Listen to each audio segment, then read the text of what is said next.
सतगुरु के साजी निवाजी प्यारे साध संगत जी, प्यार और सत्कार से कहना धन निरंकार जी।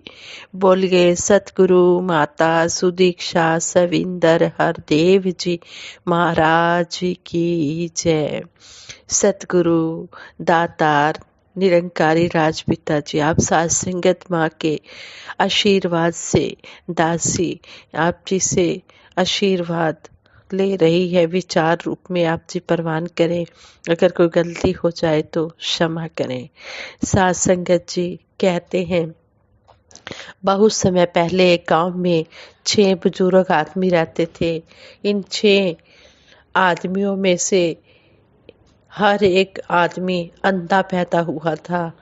गांव वाले इन बुजुर्गों से प्यार करते थे और उन्हें हर नुकसान से दूर रखते थे, क्योंकि ये 6 अंधे आदमी अपने आप दुनिया को नहीं देख सकते थे।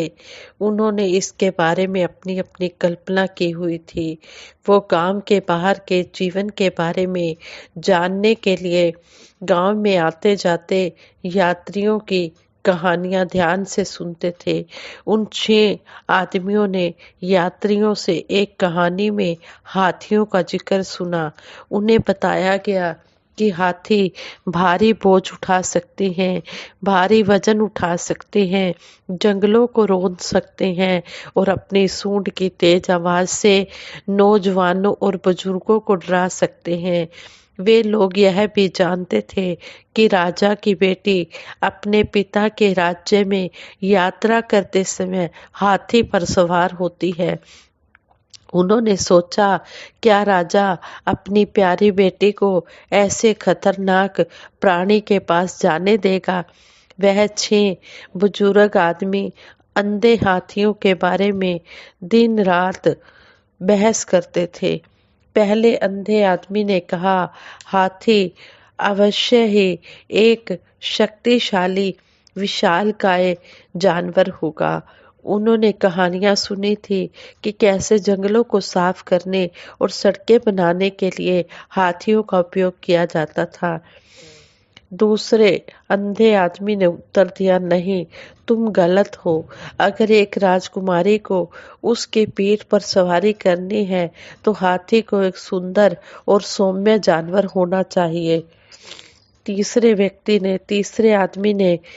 तीसरे अंधे आदमी ने कहा, आप गलत है। मैंने सुना है कि यह जानवर अपने मजबूत भयानक सींग से किसी व्यक्ति के दिल को छेद सकता है। चौथा अंधा आदमी बोला, आप सब गलत हैं। यह एक बड़ी गाय जैसे जानवर से ज्यादा कुछ नहीं है। आप जानते हैं कि लोग कैसे बढ़ा चढ़ाकर बातों को कहते हैं। 5वें अंधे आदमी ने कहा, मुझे पूरा यकीन है कि हाथी कुछ जादुई है। 6ठे अंधे आदमी ने कहा, मुझे विश्वास है कि हाथी मौजूद नहीं है। मुझे लगता है कि हम सभी एक करूर मजाक के शिकार हैं।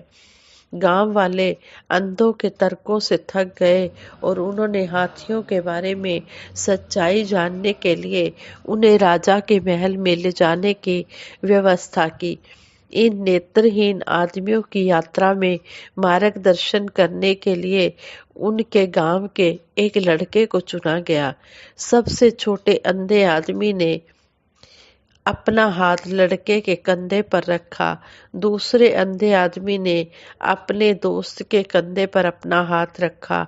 ऐसा तब तक किया जब तक कि सभी अंधे लोग उस लड़के के पीछे सुरक्षित रूप से चलने के लिए तैयार नहीं हो गए, जो उन्हें राजा के राजसी महल तक ले जा रहा था।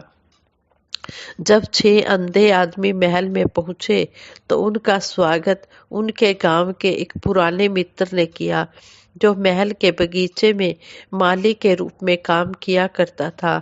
माली उन्हें आंगन तक ले गया, जहां वह बड़ा जानवर हाथी खड़ा था। अंधे आदमी उस जानवर को छूने के लिए आगे बढ़े।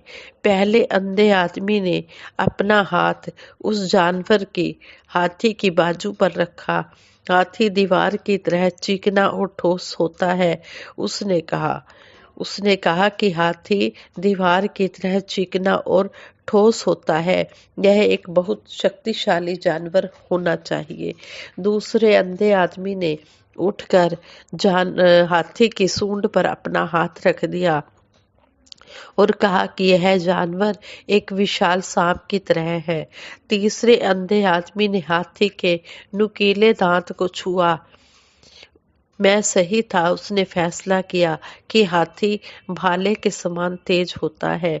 चौथे अंधे आदमी ने हाथी के 4 पैरों में से एक पैर को छुआ और कहा कि यह एक बहुत बड़ी गाय है। पांचवें अंधे आदमी ने हाथी के बड़े बड़े कानों को छूकर महसूस किया और कहा, मुझे विश्वास है कि यह जानवर एक जादुई कालीन की तरह है जो पेड़ों और पहाड़ों के ऊपर से उड़ सकता है। छठे अंधे आदमी ने उसकी मोटी पूंछ को छुआ और कहा, यह हाथी एक पुरानी रस्सी के टुकड़े की तरह है। वास्तव में यह खतरनाक है। माली उन अंधों को एक पेड़ की छाया में ले गया और कहा कि यहाँ बैठो, घर की लंबी यात्रा से आए हो, पहले आराम करो।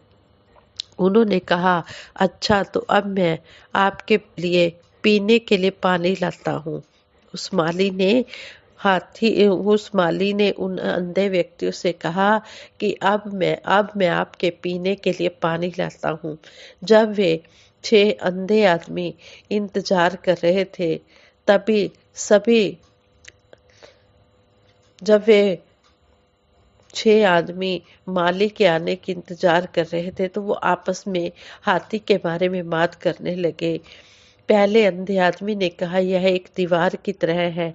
निश्चित रूप से अब हम इस बात पर सहमत हो सकते हैं। दूसरे अंधे आदमी ने कहा, दीवार नहीं, हाथी एक बहुत बड़े सांप की तरह है।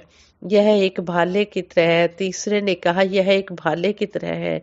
चौथे ने कहा, मुझे यकीन है यह एक विशाल गाय है। पांचवें ने कहा, यह एक जादुई कालीन की तरह है। छठे ने कहा, क्या तुम समझ नहीं पा रहे कि किसी ने हमें धोखा देने के लिए रस्सी का इस्तेमाल किया है। अंधे आदमियों की बहस जारी रही और उनकी बहस की आवाजें और तेज होती गई। दीवार, सांप, भाला, गाय, कालीन, रस्सी, बहुत क्रोधित स्वर में वो बोलने लगे, चिल्लाने लगे। राजा यह सब कुछ देख रहा था।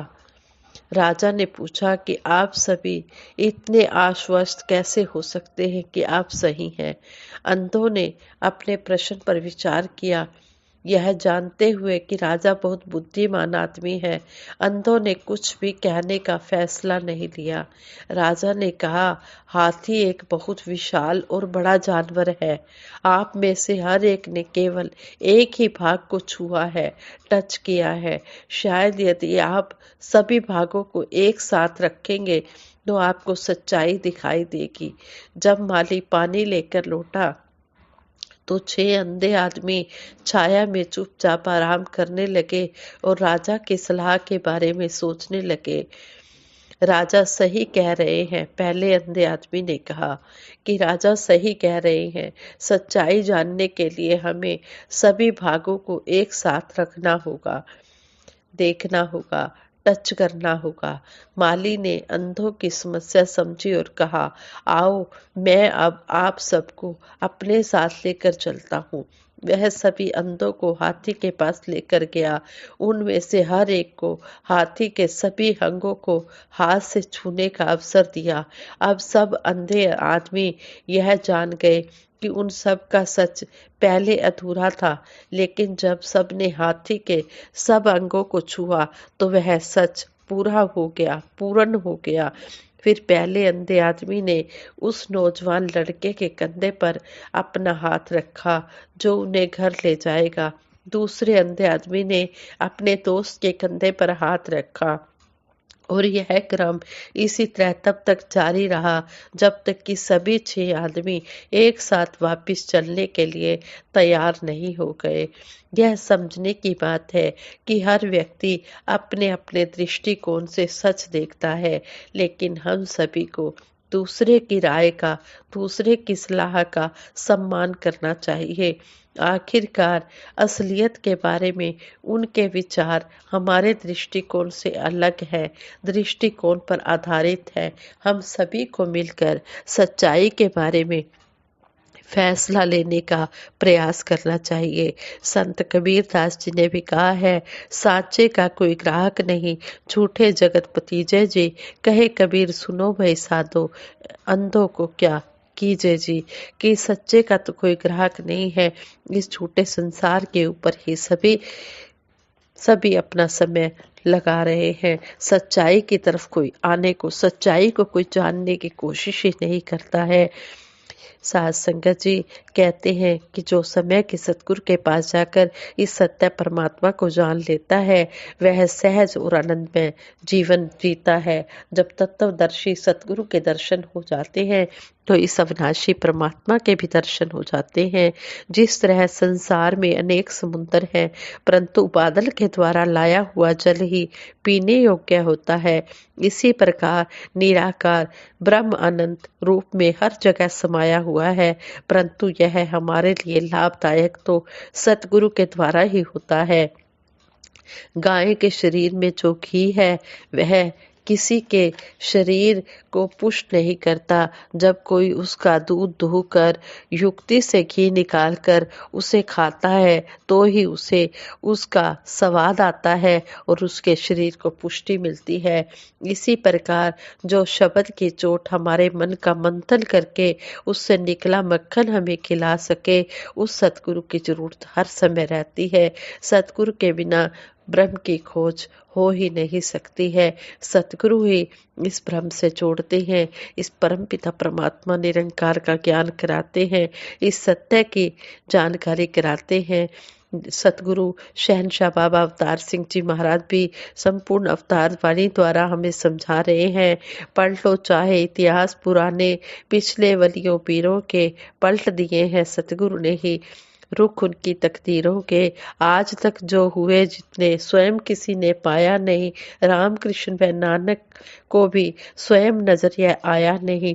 जग को राह दिखाने के हित सबने रीति निभाई है, गुरु चरणों की धूली सभी ने अपने शीश चढ़ाई है। युगों युगों से ज्ञान की डोरी रही गुरु के हाथों में, अवतार कहे यह अंधी दुनिया समय गंवाए बातों में। हमारे जितने भी संत महात्मा वली पीर हुए हैं, सभी ने सतगुरु के द्वारा ही इस परमात्मा को जाना है। हमारे सभी पवित्र धर्म ग्रंथों के संदेश हैं कि समय के सतगुरु का संपर्क प्राप्त करके सत्य का ज्ञान संभव है। साथ संगत जी प्रेम से कहना, धन निरंकार जी।